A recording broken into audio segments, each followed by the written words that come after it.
राजू अपनी खाली पतीली उठाता है और पैदल ही अपने घर की तरफ निकल जाता है। घर पहुंचते ही वो देखता है कि जानवी आंगन में कुछ काम कर रही है। वो खुशी खुशी उसके पास जाता है और कहता है, जानवी, ओ जानवी, देख आज फिर से पतीली एकदम साफ हो गई। लोग उंगलियां चाटते रह जाते हैं जब तू दलिया बनाती है। सच में तेरे हाथ में कोई जादू है। अरे ये सब तो ऊपर वाले की दया है जी, पर क्या सच में सब बिक गया? हाँ, और सुन, मैं सोच रहा हूँ कि तुम्हारे हाथ का स्वाद न सिर्फ दलिया तक बल्कि और भी चीजों तक पहुँचाऊं। अगर तुम दलिया के अलावा और भी चीजें बनाकर मुझे दोगी तो बाजार में और भी चीजें बिकने लगेंगी, जिससे हमारी कमाई और बढ़ने लगेगी और इस तरह हम अपनी बेटी श्वेता को अच्छे से अच्छे कॉलेज में भेज पाएंगे। अभी तो वो सरकारी स्कूल में पढ़ रही है, लेकिन वो जब 12वीं पास करके कॉलेज करेगी तो मैं नहीं चाहता कि वो कॉलेज भी ऐसे ही जाए। हमने अपना पूरा जीवन गरीबी में बिताया है, लेकिन अब जब हमारे दिन अच्छे हैं तो क्यों ना हम अपनी बेटी के लिए कुछ अच्छा सोचें। आप बिल्कुल ठीक कह रहे हैं जी। अब हमारी बेटी 12वीं में आ गई है। 1 साल बाद जब वो 12वीं पास करेगी तो हमें उसे एक अच्छे कॉलेज में भेजना होगा, और अच्छे कॉलेज में भेजने के लिए हमारे पास पैसों का होना बहुत जरूरी है। इसीलिए तो बोल रहा हूँ भाग्यवान कि अब तुम्हारा स्वाद सिर्फ दलिया में नहीं बल्कि और भी खानों में होगा। इसीलिए मैं भी बाजार जा रहा हूँ और बाकी सामान भी ले आता हूँ। फिर तुम फटाफट कल के लिए सब्जियां काट के रख लेना और जल्दी से सुबह सुबह उठकर खाना बना देना। राजू अपनी पुरानी साइकिल निकालता है और बाजार चला जाता है। यहाँ जानवी घर के अंदर जाती है और रसोई की साफ सफाई करने लगती है ताकि नए खाने के लिए जगह बन सके। थोड़ी देर बाद राजू बाजार से वापस आता है। उसके हाथ में सब्जियों से भरा एक बड़ा थैला होता है। ये ले जानवी, मैं सब्जियां और चावल ले आया हूँ, और देख ये कुछ बोतलें भी लाया हूँ जो दुकान वाले ने बताई हैं। इससे स्वाद बढ़िया आएगा। पर जी ये सब बनेगा कैसे? मुझे तो बस दलिया बनाना आता है। अरे तू चिंता मत कर, मैंने होटल वाले से सब पूछ लिया है। मैं अभी तेरी मदद करता हूँ। श्वेता कहाँ है? उसे बुला, वो सब्जियां कटवा देगी। राजू और जानवी दोनों रसोई के फर्श पर बैठ जाते हैं। राजू प्याज छिलने लगता है और जानवी सब्जियां धोने लगती है। दोनों धीरे धीरे सारी सब्जियां बारीक काट लेते हैं। काम खत्म करते करते काफी रात हो जाती है और इतनी रात देख राजू जानवी से कहता है, जानवी अब तो सो जा, सुबह जल्दी उठना है। मैं अभी बस ये बर्तन धोकर सोता हूँ। राजू की बात सुनकर जानवी अपना सर हाँ में हिलाती है और कमरे में सोने के लिए चली जाती है। तो वहीं राजू भी बर्तन वगैरह साफ करके अपने कमरे में सोने चला जाता है। अब सुबह के 4 बजते ही राजू उठ जाता है और जानवी को भी जगा देता है। जानवी उठकर चूल्हा जलाती है और चावल चढ़ा देती है। तभी श्वेता अपनी किताबें लेकर रसोई में आती है। माँ बापू, आप लोग इतनी सुबह सुबह क्या कर रहे हो और ये चावल क्यों बन रहे हैं? बेटा, आज से तेरा बापू बाजार में फ्राइड राइस भी बेचेगा। ये सब तेरे लिए तो कर रहे हैं ताकि तू बड़े कॉलेज में पढ़ सके। पर बापू, आप कल रात भी इतनी देर से सोए थे। आप बहुत ज्यादा थक जाओगे। इतना काम कैसे करोगे? थकान कैसी बेटा? जब मैं ये सोचता हूँ कि तू एक दिन बड़े कॉलेज जाएगी तो मेरी सारी थकान अपने आप गायब हो जाती है। तू बस अपनी पढ़ाई पर ध्यान दे, बाकी सब हम देख लेंगे। हाँ बेटी, तू जा और जाकर पढ़ाई कर। तेरे बापू अब ठेला तैयार कर रहे हैं। श्वेता कुछ नहीं बोलती और चुपचाप अपने कमरे में पढ़ाई करने के लिए चली जाती है। राजू भी अपना ठेला साफ करता है और उस पर सारा सामान सजाने लगता है। जब खाना तैयार हो जाता है तो राजू सारा सामान ठेले पर रखता है और बाजार के लिए निकल पड़ता है। बाजार पहुंचते ही लोग राजू के ठेले के पास जमा होने लगते हैं, जिनमें से एक ग्राहक बोलता है, राजू भाई, आज क्या नया लाए हो? दलिया नहीं है क्या आज? दलिया भी है भाई, पर आज ये फ्राइड राइस खाकर देखो, मेरी घरवाली ने बड़ी मेहनत से बनाया है। राजू एक ग्राहक को प्लेट देता है। ग्राहक जैसे ही पहला चम्मच मुंह में डालता है वो खुश हो जाता है। अरे वाह राजू भाई, ये तो बहुत ही बढ़िया बना है। शहर के होटलों जैसा स्वाद आ रहा है इसमें, तो एक प्लेट और दे दो। धीरे धीरे राजू का सारा फ्राइड राइस बिक जाता है। राजू बहुत खुश होता है क्योंकि आज उसकी कमाई पहले से बहुत ज्यादा हुई है। वो दोपहर को घर लौटता है और जानवी को सारे पैसे दिखाता है। जानवी, देख आज कितनी कमाई हुई। लोगों को तेरा बनाया हुआ खाना बहुत पसंद आया। अब हम श्वेता के कॉलेज के लिए आराम से पैसे जोड़ पाएंगे। सच में जी? मुझे तो बड़ी चिंता हो रही थी कि लोग खाएंगे या नहीं। अब तो मैं रोज आपके लिए ये सब बना दिया करूंगी। हाँ जानवी, अब हमारी गरीबी के दिन खत्म होने वाले हैं। बस तू ऐसे ही मेरा साथ देती रहे। ऐसे ही कई दिन बीत जाते हैं। राजू का काम अब गांव में बहुत मशहूर हो जाता है। अब राजू सिर्फ दलिया नहीं बल्कि कई तरह के खाने बेचने लगता है। श्वेता भी अपनी पढ़ाई में खूब मेहनत करती है। देखते ही देखते राजू का काम अब बहुत बढ़िया चलने लगता है। गांव के लोग अब उसे दलिया वाला नहीं बल्कि फ्राइड राइस वाला कहने लगते हैं। एक दिन राजू बाजार में अपना ठेला खड़ा करके भीड़ संभाल रहा होता है। तभी गांव के कुछ गुंडे टाइप लड़के वहां आ जाते हैं। उनका नेता मोंटी राजू के ठेले के पास आकर खड़ा हो जाता है। अरे राजू, बहुत नाम कमा रहा है तू आजकल। ये फ्राइड राइस खिला खिलाकर सबको अपनी तरफ कर लिया। चल 4 प्लेट लगा जल्दी से, और सुन, पैसे मत मांगियो हमसे। मोंटी भाई आप खाइए ना, कोई बात नहीं, पर देखिए ना कितनी लंबी लाइन लगी है। थोड़ा रुक जाइए, मैं इन लोगों को दे दूं, फिर आपको देता हूँ। क्या बोला? हम लाइन में लगेंगे? तेरी इतनी हिम्मत हो गई? लगता है तू भूल गया है कि इस बाजार में ठेला लगाने के लिए हमें खर्चा देना पड़ता है। आज से हर रोज हमें 500 रुपए देगा तभी यहाँ खड़ा होगा। ये सुनकर राजू के पसीने छूट जाते हैं। आसपास खड़े ग्राहक भी डर के मारे पीछे हट जाते हैं। राजू जानता था कि अगर उसने आज पैसे दे दिए तो उसकी मेहनत की सारी कमाई गुंडों के हाथ में चली जाएगी और श्वेता के कॉलेज की फीस कभी नहीं जोड़ पाएगी। मोंटी भाई, मैं तो एक छोटा सा गरीब आदमी हूँ। बड़ी मुश्किल से बेटी की पढ़ाई के लिए 2 पैसे जोड़ रहा हूँ। आप बड़े लोग हैं, मुझ गरीब का पेट काट कर आपको क्या मिलेगा? हमें लेक्चर मत पिला, चल, या तो पैसे निकाल वरना अभी तेरा ठेला पलट दूंगा। मोंटी जैसे ही ठेले को धक्का देने के लिए हाथ बढ़ाता है, राजू को एक तरकीब सूझती है। वो डरने की बजाय एकदम शांत हो जाता है और मुस्कुराने लगता है और कहता है, मोंटी भाई, आप तो बेकार में गुस्सा कर रहे हैं। असल में मैंने आज की एक खास प्लेट आपके लिए ही बचा कर रखी थी। इसमें मैंने शहर वाला वो सीक्रेट मसाला डाला है जो मैं किसी और को नहीं देता। आप बस एक बार चक्कर देखिए, अगर आपको पसंद ना आए तो मैं खुद अपना ठेला यहाँ से हटा लूंगा। राजू की बात सुनकर मोंटी को लगा कि राजू डर गया है। वो अकड़ कर खड़ा हो जाता है और राजू भी जल्दी से एक प्लेट में गर्मा गर्म राइस डालता है और ऊपर से खूब सारी चटनी और मिर्च डाल देता है। देखते हैं तेरा स्वाद कैसा है। अरे ये क्या डाल दिया इसमें? ये तो बहुत तीखा है, मेरी जीभ जल गई। अरे पानी लाओ कोई। मोंटी मिर्च की वजह से कूदने लगता है। राजू जल्दी से एक गिलास ठंडा पानी उसे पिलाता है। आसपास के लोग हंसने लगते हैं। अरे मोंटी भाई, ये तो असली मर्द वाला मसाला है। मैंने सोचा आप जैसे ताकतवर इंसान ही इसे बर्दाश्त कर पाएंगे। गांव के बाकी लोग तो इसे खा ही नहीं पाते। क्या हुआ, आप इसे झेल नहीं पाए? मोंटी अब सबके सामने अपनी बेइज्जती नहीं कराना चाहता था। अरे नहीं, वो तो बस अचानक लग गई। स्वाद तो बढ़िया है, पर तूने बोला था ये सबको नहीं देता। जी भाई साहब, ये सिर्फ आप जैसे खास लोगों के लिए। और सुनिए, आप जैसे लोग अगर मेरे ठेले पर खड़े रहेंगे तो मेरी सुरक्षा भी बनी रहेगी। आप यहाँ पैसे लेने की बात मत कीजिए, बल्कि आप तो इस बाजार के रखवाले हैं। मैं रोज आपके लिए एक स्पेशल प्लेट बचा कर रखूंगा। बस आप अपना आशीर्वाद मुझ पर रखिए। राजू ने बातों बातों में मोंटी को चने के झाड़ पर चढ़ा दिया। मोंटी को अपनी तारीफ सुनकर बड़ा अच्छा लगा। उसे लगा कि वो अब बाजार का बड़ा आदमी बन गया है। चल ठीक है राजू, तू भी क्या याद रखेगा। आज से तुझे कोई परेशान नहीं करेगा। और ये मिर्च वाला मसाला थोड़ा कम डाला कर भाई, कलेजा मुंह को आ जाता है। मोंटी और उसके दोस्त वहाँ से हंसते हुए चले जाते हैं और राजू चैन की सांस लेता है। ग्राहक फिर से ठेले पर आ जाते हैं और राजू की तारीफ करने लगते हैं। मान गए राजू भाई, आपने तो गुंडों को भी अपनी बातों में फंसा लिया। हम तो डर गए थे कि आज आपका नुकसान हो जाएगा। भाई, गुस्से का जवाब गुस्से से देंगे तो अपना ही नुकसान होगा। समझदारी इसी में है कि सामने वाले की कमजोरी को अपनी ताकत बना लो। इस तरह मुस्कुराता हुआ राजू सभी को फ्राइड राइस परोसने लगता है। और शाम को राजू जब घर पहुंचता है तो वो बहुत थका हुआ होता है, पर वो खुश होता है। वो जानवी और श्वेता को सारी बात बताता है। जी, आप तो सच में बहुत बहादुर निकले। अगर आप डर जाते तो वो रोज परेशान करते।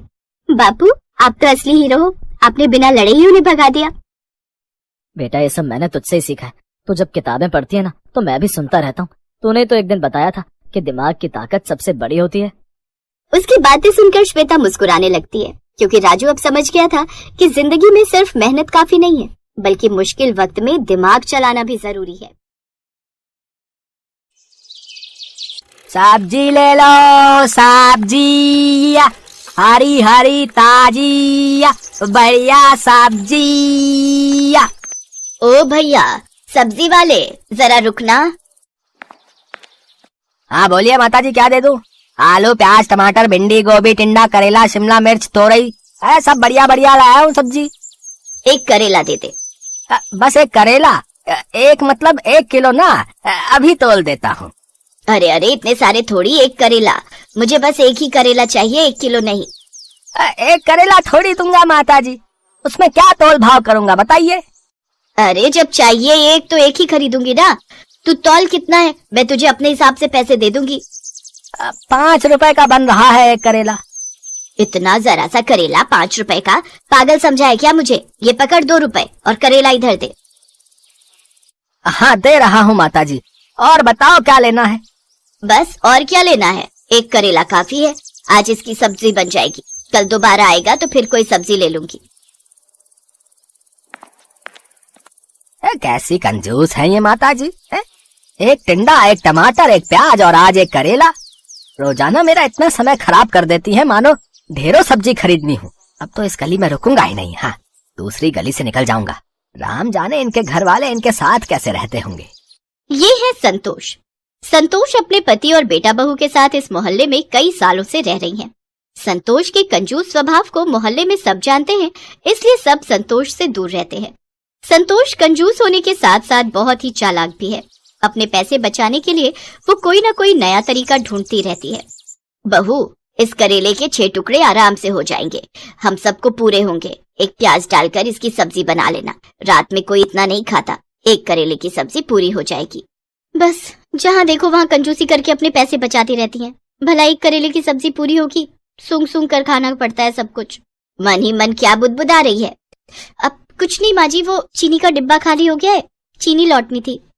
क्या चीनी खत्म भी कर दी? कितनी चीनी लगा देती हो बहू। जाओ भंडार घर से डिब्बा उठा कर लाओ, मैं खुद दूंगी, अपने आप मत लेना। शालू चीनी का डिब्बा ले आती है। ये हुए 5 चम्मच, 8, 9 और ये हुए 10। ये लो बहू, पूरे 10 चम्मच चीनी है। ये चीनी 2 महीने चलनी चाहिए। चाय में गिनकर सिर्फ 5 दाने चीनी के डाला करो, ज्यादा मीठी चाय सेहत के लिए अच्छी नहीं होती। माँ जी 10 चम्मच, वो भी छोटे वाले, ये 2 महीने चल जाएंगे, ये तो कुछ भी नहीं है। ये चीनी तो 15 दिन क्या 1 हफ्ता भी नहीं चलेगी माँ जी। जितनी दी है उतनी ही लो, इससे ज्यादा नहीं मिलेगी। घर चलाना किसे कहते हैं, मेरे से सीखो। संतोष और शालू अभी बात कर ही रहे थे कि तभी दरवाजे पर बिजली के बिल वाला आ जाता है। माता जी बिजली का बिल ले लो।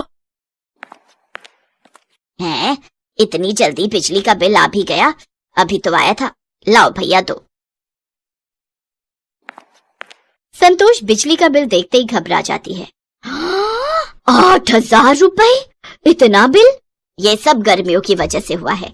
गर्मियों में और चलाओ, पूरी रात एसी, दिन में भी एसी एसी। अब पंखा चला रखा है, इसे बंद करो। आज मौसम अच्छा है, मैं ऐसे ही बैठूंगी। क्या हुआ संतोष, इतनी गुस्से में क्यों हो? ये लो बहू, दशहरी आम आ गए हैं, रास्ते से लेता हुआ आया हूँ। ठंडे पानी में भिगो दो, रात को सब मिलकर खाएंगे। अरे क्यों इतना खर्चा करते हो? अभी दशहरी आम 80 रुपए किलो है, जब 20 रुपए किलो हो जाए तब सोचना लाने के बारे में। बेकार में इतने खर्चे करते रहते हो। ये देखो बिजली का बिल 8,000 रुपए का आया है। माँ ये तो कुछ भी नहीं आया, मेरे दोस्त का 15,000 का बिल आया। दिन रात एसी चलाते हैं वो लोग, हम लोग तो फिर भी कितनी बचत करते हैं। माँ जी तो दिन में भी पंखा नहीं चलाने देती हैं, बोलती हैं ठंडा मौसम में बंद कर दे। तो इसमें गलत क्या है? हैं? बचत करती हूँ। संतोष गर्मियों में तो कम से कम कंजूसी करना छोड़ दो, सर्दियों में तो अलग बात है। वैसे ही बिजली का बिल कम आता है, कितनी गर्मी पड़ रही है। मई का मौसम लग गया है, ये 3-4 महीने ही होते हैं जो गर्मी ज्यादा होती है, फिर आगे कौन सा इतना बिल आना है। तुम भी फालतू की चिंता करती हो। बहू पंखा खोल दो, गर्मी हो रही है। अरे बाहर कितनी ठंडी हवा चल रही है, बारिश आने वाली है, मौसम अच्छा है। जब प्राकृतिक पंखा चल रहा है तो ये बिजली के पंखे चलाने की क्या जरूरत है? तुम लोग नहीं सुधरोगे, मुझे ही कुछ करना पड़ेगा। पता नहीं संतोष के दिमाग में क्या चल रहा था। एक दिन संतोष टीवी में एक नाटक देख रही थी, जिसमें उसने देखा एक औरत ने मीटर की सेटिंग करवाई थी, जिससे उसका बिजली का बिल बिल्कुल भी नहीं आया। और वहीं से संतोष का दिमाग घूमने लगा। उसने एक बिजली की दुकान पर काम करने वाले एक लड़के को अपने साथ मिला लिया और उसे रिश्वत देने लगी। देखो भैया, मैं तुम्हें अभी के अभी 200 रुपए दूंगी, इस बिजली के मीटर में सेटिंग कर दो ताकि बिजली का बिल कम से कम आए, और ऐसी सेटिंग करना कि बिजली विभाग वालों को पता न चले। माता जी चिंता मत करो, हमारा तो रोज का काम है। मैं मीटर में ऐसी सेटिंग कर जाऊंगा ना कि बिजली विभाग वाले ढूंढ ही नहीं पाएंगे। पर 100 रुपए और बढ़ा दो माता जी, बड़े कम दे रही हो 200 रुपए। एक काम कर, तू जा, मैं किसी और बिजली वाले को बुला लूंगी। 200 से 1 रुपया ऊपर नहीं दूंगी, करना है तो कर, नहीं तो और भी बिजली वाले हैं मेरी नजर में। अरे अरे माता जी आप तो गुस्सा हो गए। कर रहा हूँ ना, कर रहा हूँ। ये लो बस हो गया आपका काम, ये लो कर दी मैंने सेटिंग। अब आपका बिजली का बिल कम से कम आएगा। संतोष खुश हो जाती है कि जितना मर्जी पंखे कूलर एसी चलाओ, बिल आएगा ही नहीं। माँ जी बिजली चोरी करना अपराध है, अगर किसी को पता चल गया तो मैंने सुना है बहुत जुर्माना लगता है। तू अपने काम से काम रख, और खबरदार अगर तूने अपने ससुर जी और विनोद को ये बात बताई, वो कल ही सेटिंग हटवा देंगे। संतोष उस दिन के बाद घर में पंखे कूलर एसी लाइट सब कुछ चला कर रखती थी। ये देखकर सब हैरान थे। शालू तो सच्चाई जानती थी, पर संतोष ने उसे साफ मना किया हुआ था। एक दिन पड़ोसन शांति संतोष की सारी बातें सुन लेती है। बस इतना सा बिजली का बिल, मुश्किल से 1500 रुपए का बिल आया है। ये तो मजे ही आ गए, इस बार कितनी बचत कर ली मैंने बिजली चोरी करके। देखा बहू, मैंने कितना दिमाग लगाया मीटर में सेटिंग करवा कर, बिजली का बिल कितना कम कर दिया। धीरे बोलती हूँ, दीवारों के भी कान होते हैं। अच्छा, तो ये संतोष बिजली की चोरी कर रही है, उड़ा लो मजे। कल ही जाती हूँ बिजली विभाग में संतोष के खिलाफ बिजली चोरी की रिपोर्ट करने। शांति संतोष से जलती थी। दोनों की शादी एक साथ हुई, एक साथ बच्चे बड़े हुए, पर संतोष की बहू दहेज अच्छा लाई थी और शांति की बहू दहेज नहीं लाई थी। एक दिन संतोष ने यही ताना शांति को मार दिया था, जिस कारण शांति संतोष से गुस्से में रहती थी।